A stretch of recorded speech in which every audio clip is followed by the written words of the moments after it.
On Monday, the 15th of June, 2026, one piece of news pushed Brent crude down by more than 4% and sent American West Texas Intermediate crude tumbling almost 5% in a single session. That news was a U.S.-Iran agreement, struck on the 14th of June, to formally end a war that has scarred the Middle East since late February. Think about that for a moment. A conflict that began with the death of Iran's supreme leader, Ali Khamenei, is now ending with a handshake that made petrol cheaper across Europe overnight. So the real question this video answers is simple but huge.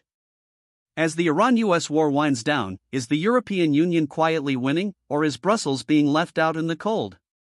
Stick with me, because the answer is more surprising than the headlines suggest. To understand the European angle, you need the timeline. On the 28th of February, 2026, Israel and the United States launched a series of strikes against Iran, aimed squarely at its nuclear and ballistic missile programs. In those opening strikes, Iran's supreme leader, Ali Khamenei, was killed, a moment that transformed the region overnight. What followed was more than 3 months of grinding conflict. A first ceasefire was agreed on the 7th and 8th of April, but it was fragile from day one. By the 7th and 8th of June, Israel and Iran were trading their worst strikes in months, and shipping through the Gulf had collapsed. This was not a clean, short war. It was a stop-start crisis that kept energy markets on a knife edge for over 100 days, and Europe felt every tremor through its fuel pumps and gas bills. Then came the turning point. After more than 3 months of war, the United States and Iran reached an agreement on the 14th of June that promises an immediate and permanent end to the fighting. The crown jewel of the deal is the Strait of Hormuz. President Trump said the strait would reopen, toll-free, the moment the agreement is signed, restoring the shipping lane through which roughly a fifth of the world's oil flows. The signing is set for Friday the 19th of June in Switzerland, and it opens a 60-day window for deeper negotiations on Iran's nuclear program and on possible sanctions relief. A separate memorandum of understanding is also expected to be signed on the 19th, designed to lock in the peace within 60 days. For Europe, the reopening of Hormuz is the single most important detail in the entire package. Here is the first big way the EU benefits. Europe does not produce much of its own oil, so it is acutely exposed to anything that threatens Gulf supply. When the deal landed, Brent crude fell by more than 4%, while stock markets and risk-sensitive currencies climbed. Cheaper crude flows straight into lower diesel and petrol prices, softer energy bills for European factories, and easing inflation pressure for the European Central Bank.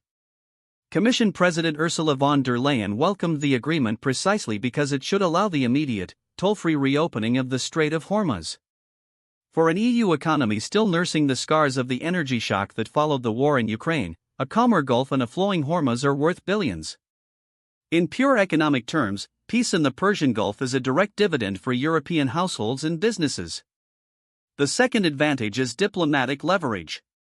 The 60-day talks will cover sanctions relief for Iran, and Europe holds powerful cards here. Von der Leyen has linked any relief to the termination of United Nations Security Council resolutions and IAEA Board of Governors resolutions, but only if Iran ends its nuclear and ballistic programs. The EU has signaled it is prepared to back a path to lifting sanctions if Tehran accepts strict conditions. That gives Brussels a seat at the bargaining table and a way to shape Iran's behavior without firing a shot. At the same time, the EU has kept up pressure, levying fresh sanctions on individuals and entities tied to Iran's push for control over Hormuz. It is a classic carrot-and-stick approach, dangle economic normalization, while keeping the threat of penalties firmly on the table. But now the uncomfortable truth. For all its economic gains, the EU has been pushed to the edge of the actual peacemaking. On the 1st of June, Iran suspended its nuclear talks with the European powers, leaving Europe effectively without a seat. Analysts are blunt about it: the real negotiations on Iran's nuclear program will be resolved, if they are resolved at all, in Oman or another backchannel between Washington and Tehran, not in Brussels. The EU's foreign policy chief, Kaja Kallas, has watched a process she cannot control. So while Europe collects the energy dividend, it is largely a spectator on the core security questions. That is a structural weakness in EU foreign policy, and it means Brussels may end up paying for stability it had little hand in designing. The United Kingdom and Europe have not gone silent, though. The UK and EU both welcomed the ceasefire and are pressing hard for a durable, long-term agreement.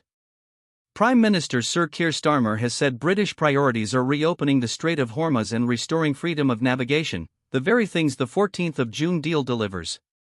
Together, the UK, Germany and France, the so-called E3, have set out 4 demands: that Iran ends its nuclear program, curbs its ballistic missiles, stops its destabilizing activity across the region, and ceases the repression of its own people. The conflict also dominated the G7 summit at Evian on the 13th of June, sitting alongside tariff deadlines and a rare earth crisis. So Europe is shaping the conditions, even if Washington holds the pen. So, is the EU benefiting from the end of the Iran-US war? The honest answer is, yes, but on borrowed terms. Europe gains cheaply and immediately through falling oil prices, a reopened Hormuz and the chance to trade sanctions relief for nuclear concessions over the next 60 days. Yet it gains as a passenger, not the driver, with the decisive bargaining happening between Washington and Tehran. Watch 3 dates closely. Friday the 19th of June, when the agreement is signed in Switzerland. The 60-day talks that follow. And whether shipping volumes through Hormuz, still below pre-war levels, actually recover. If they do, Europe pockets a quiet windfall.